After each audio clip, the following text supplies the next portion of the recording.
Hello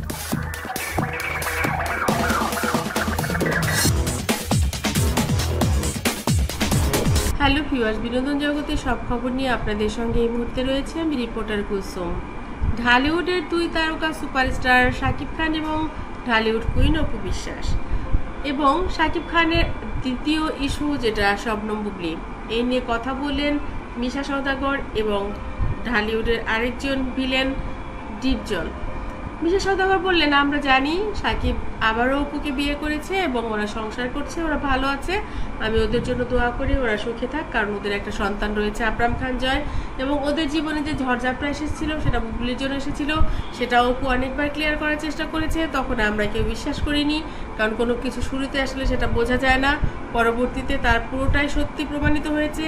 Bubly তাকে বিয়ে করেছে, করেছে কি করেনি, তার বাচ্চা নিয়ে হাজির হয়েছে যখন, তখন অপুর কথাগুলো সব সত্যি হয়েছে।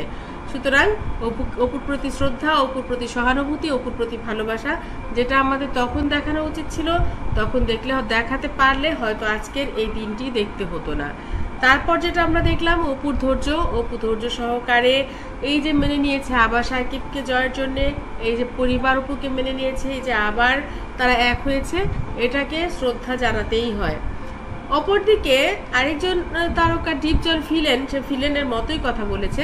সে বলেছে আমাদের ধর্মে 4টে বিয়ে আছে, শাকিব খান চাইলে 4টা বিয়ে করতেই পারে, শাকিব 2টো বিয়ে করেছে, অন্যায় করেনি, অপুকে শাকিব মেনে নিয়েছে, ঘরে তুলে নিয়েছে জয়ের জন্যে, সে ঠিক আছে, সে চাইলে বুবলিকেও নিতে পারে, কারণ বুবলির তো আর দোষ নেই, বুবলিকেও তো সে বিয়ে করেছে।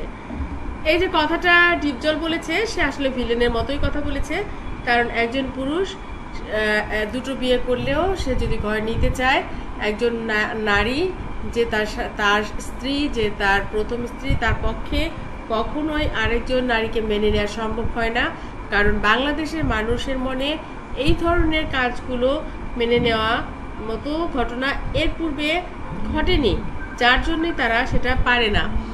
আমরা দেখেছি নবীজির আমলে হয়তো সম্ভব ছিল, তারা হয়তো দেখতে পারতেন সমানভাবে।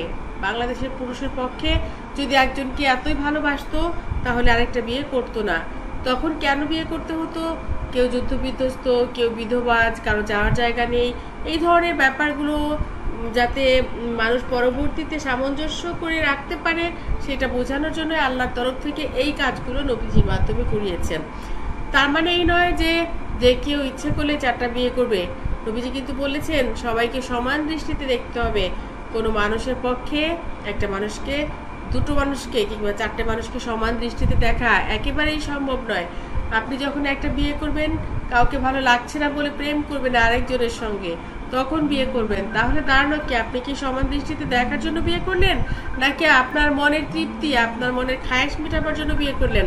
সুতরাং বন্ধুরা, অনেক কিছু বুঝবার রয়েছে, এই বুঝার ব্যাপারটা হুজুররা আপনাদের কোনোদিন বুঝিয়ে বলবে না, আমি বললাম, এজন্য আমি খারাপ হতেও পারি। আপনারা কমেন্ট করে জানাবেন। ধন্যবাদ আবারও সবাইকে।